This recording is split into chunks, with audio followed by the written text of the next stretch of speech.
নির্বাচন রাতেই সম্পন্ন করেছিল এবং সর্বশেষ 24 সালে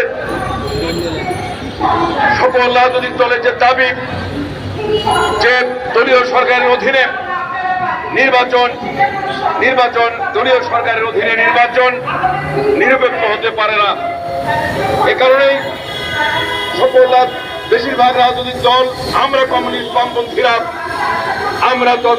আমরা তদারকি সরকার অধীনে নির্বাচন সহ নির্বাচন ব্যবস্থার আমূল সংস্কারের দাবিতে আমরা লড়াইয়ে ছিলাম এবং 24 সালের এই প্রহসনমূলক নির্বাচনে এবং সরকারও চেয়েছিল যে রাজনৈতিক দলগুলোকে বাইরে রেখে আমি এবং জামিন নির্বাচনের মধ্য দিয়ে সে তার ক্ষমতাকে পাকাপোক্ত করবে এবং যে পার্লামেন্ট, সেই পার্লামেন্ট কোটিপতি, কালো টাকার মালিক, মাফিয়া, দুর্বৃত্তদের ক্লাবে পরিণত করবে, সেই লক্ষ্যেই সে অগ্রসর হয়েছে।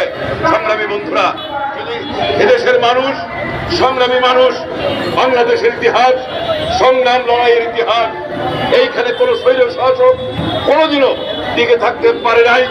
আইবের পতন আমরা দেখেছি, এরশাদের পতন দেখেছি, বারবার সরকারকে হুঁশিয়ার করে দেওয়া হয়েছিল যে আপনি যেভাবে দেশ পরিচালনা করছেন, যেভাবে গণতন্ত্রকে নির্বাচনে বানিয়েছেন, যেভাবে ভোটাধিকারকে নির্বাচনে বানিয়েছেন, যেভাবে দফায় দফায় দ্রব্যমূল্যের ঊর্ধ্বগতির জন্য সিন্ডিকেট করেছেন এবং সেই সিন্ডিকেটের পাহারাদার হয়ে আপনার সরকার তাদেরকে আশ্রয় প্রশ্রয় দিচ্ছেন।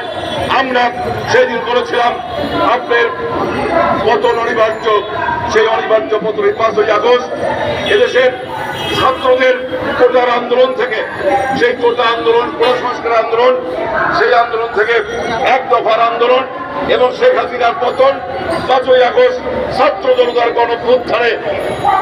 গণঅভ্যুত্থানের মধ্য দিয়ে শেখ হাসিনার স্বৈরাচারী শেখ হাসিনার পতন হয়েছে। সঙ্গে বন্ধুরা, আজকে সেই পতনের 1 মাস 16 দিন পার হয়েছে। আমরা নানাভাবেই আমরা এটাকে কমিউনিস্ট পার্টি, এদেশের মানুষ এই জন আকাঙ্ক্ষার মনে করি 5ই আগস্ট জন আকাঙ্ক্ষার প্রতিফলন হয়েছে। সেই সাথে সাথে আমরা বলেছিলাম জন আকাঙ্ক্ষার প্রতিফলন হয়েছে। অতীতের থেকে শিক্ষা নিয়ে আমরা এই আকাঙ্ক্ষা পাশাপাশি কিছু আশঙ্কার কথা বলেছিলাম। আমরা আজকে মনে করি, আমরা আজকের এই সমাবেশ থেকে বলতে চাই যে যে জন আকাঙ্ক্ষার প্রতিফলন 5ই আগস্ট হয়েছে সেটা যেন আশঙ্কার মধ্য দিয়ে পরাজিত না হয়। আমরা নিশ্চিত আশঙ্কা পরাজিত হবে, আকাঙ্ক্ষা জয়যুক্ত হবে। আজকের এই সমাবেশে সভাপতিত্ব করবেন বাংলাদেশের কমিউনিস্ট পার্টির কেন্দ্রীয় কমিটির সংগ্রামী সভাপতি বীর মুক্তিযোদ্ধা কমরেড মোহাম্মদ শাহ আলম।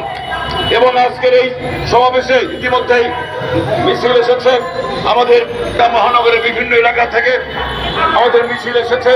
আমাদের নেতা কর্মীরা লাল পতাকা নিয়ে, ফেস্টুন ব্যানার নিয়ে মিছিলে অংশ নিয়েছে। আমি আজকের সভা শুরুতেই অংশগ্রহণকারী নেতা কর্মীদেরকে অভিনন্দিত করছি, অভিনন্দন জানাচ্ছি। সংগ্রামী বন্ধুরা, আজকের এই সমাবেশে